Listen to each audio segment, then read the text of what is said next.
সরকার দলীয় যদি উনি প্রধানমন্ত্রী হন তাহলে তো উনি প্রধানমন্ত্রী হিসেবে দিবেন, তখন এখন তো বিরোধী দলীয় হিসেবে দিয়েছেন। এই প্রশ্নটা করা আসলেই তো উদ্দেশ্যমূলক। আপনাদের আমির ডাক্তার শফিকুর রহমান এবারই প্রথম কেন্দ্রীয় শহীদ মিনারে গিয়েছেন, শ্রদ্ধা জানিয়েছেন ফুল দিয়ে। সাংবাদিকরা যখন প্রশ্ন করেছেন তিনি বলেছেন যে রাষ্ট্রীয় আচার হিসেবে তিনি এসেছেন, বিরোধী দলীয় নেতা হিসেবে তিনি এসেছেন, না হলে হয়তো তিনি আসতেন কিনা এই প্রশ্ন আমি আপনার কাছে রাখবো।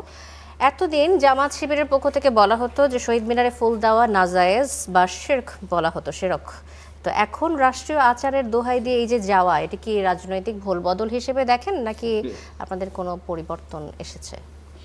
জামাত ইসলামের আমির তিনি বর্তমান বিরোধী দলীয় নেতা সরকারের, এই জায়গা থেকে তার উপরে যে রাষ্ট্রীয় দায়িত্ব আছে এবং রাষ্ট্রীয় যে রীতিনীতি আছে এটা পালন করা তার দায়িত্বের অন্তর্ভুক্ত। সেই দায়িত্বের অন্তর্ভুক্ত হিসেবে তিনি এবং আমাদের এমপি যারা নির্বাচিত ওনার সাথে ছিলেন এবং বিরোধী দলীয় অনেকেই তার সাথে ছিলেন, তারা কিন্তু এই রীতির কারণে সেখানে গিয়েছেন এবং বাংলাদেশের প্রতি বাংলাদেশের কৃষ্টি কালচার এবং সভ্যতাকে তিনি অ্যাকসেপ্ট করেছেন এবং সেটা পালন করেছেন।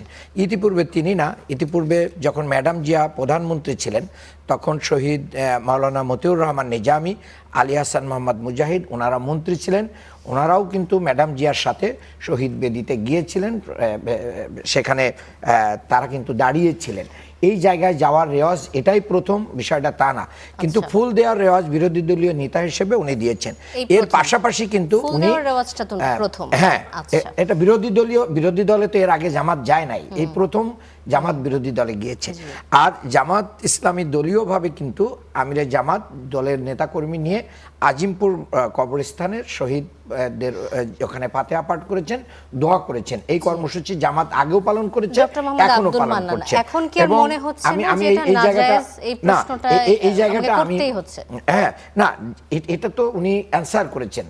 জায়েজ না জায়েজের প্রশ্নে কিন্তু উনি যান নাই, উনি রাষ্ট্রীয় আচার অনুষ্ঠান পালনের দায়িত্ব থেকে গিয়েছেন। যখন সাংবাদিক ওনাকে প্রশ্নটা করেছেন তখন তিনি উত্তর না দিয়ে বলেছেন যে পবিত্র দিনে এসব কি ধরনের প্রশ্ন। এই প্রশ্নটা করা আসলেই তো উদ্দেশ্যমূলক। প্রশ্নটা যখন উদ্দেশ্যমূলক হয়, কাউকে হেয় প্রতিপন্ন করা বা কাউকে ইয়ে করা, সেই জায়গা থেকে কিন্তু দলীয় ভাবে যেটা জামাত ইসলামী পালন করেছে সেটাও মিডিয়াতে এসেছে এবং উনি বিরোধী দলীয় নেতা হিসেবে যেটা পালন করেছেন সেটাও মিডিয়াতে এসেছে। কাজেই দলীয় অবস্থান এবং সরকারি অবস্থান বা রাষ্ট্রীয় দায়িত্বের অবস্থানটা আলাদা করে ডিফাইন করা কিন্তু আছে। গত রাত্রে আমিও সেখানে উপস্থিত ছিলাম, আমি পাশেই ছিলাম। আমি একটু যদি আপনার কাছে বুঝতে চাই যে দলীয় অবস্থান হচ্ছে যে তার আমরা কবর জিয়ারত করেছি, ফাতিহা পাঠ করেছি, দোয়া করেছি, এটা আমাদের দলীয় আমাদের যে অবস্থান সেখান থেকে আমরা পালন করেছি।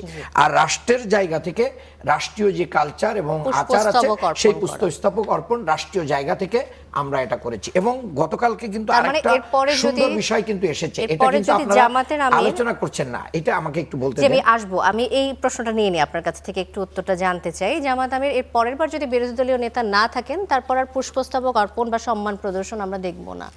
সরকার দলীয় যদি উনি প্রধানমন্ত্রী হন তাহলে তো উনি প্রধানমন্ত্রী হিসেবে দিবেন, তখন এখন তো বিরোধী দলীয় হিসেবে দিয়েছেন, সেই হিসেবে দিবেন। আর দ্বিতীয় হচ্ছে যে কালকে কিন্তু আরেকটা জিনিস ব্রেক হয়েছে, সেটা আমি স্যালুট করি এবং আমি ওয়েলকাম জানাই যে নবনির্বাচিত প্রধানমন্ত্রী তিনি কিন্তু শুধু ফুল দিয়েই থেমে থাকেননি, তিনি কিন্তু ওখানে দাঁড়িয়ে দোয়াও করেছেন। তাহলে জামাতের আমির দুইটাই করেছেন, উনিও কিন্তু দুইটাই করেছেন। সো দ্যাট এখানে আমার মনে হয় কোনো বিরোধ নেই এবং এটা রাষ্ট্রের দায়িত্বের থেকে এই রাষ্ট্রকে আমরা ওন করি, এই রাষ্ট্রের সভ্যতাকে ওন করি, রাষ্ট্রের কৃষ্টি কালচারকে আমরা ওন করি।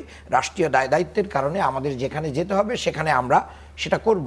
যতদিন না আলটিমেটলি সবাইকে নিয়ে আমরা একটা পরিবর্তন না করতে পারবো ততদিন এই প্রচলিত এই বিধানগুলোকে আমাদেরকে মানতে হবে। যেরকম সংসদে আমরা 1 মিনিট নীরবতা পালন করার বিধান আছে, এটার সাথে কিন্তু আমাদের ধর্মের ইয়ে নাই, কিন্তু যতক্ষণ পর্যন্ত এটাকে আপনি চেঞ্জ না করতে পারছেন ততক্ষণ পর্যন্ত কিন্তু আপনাকে ওটা পালন করতে হবে।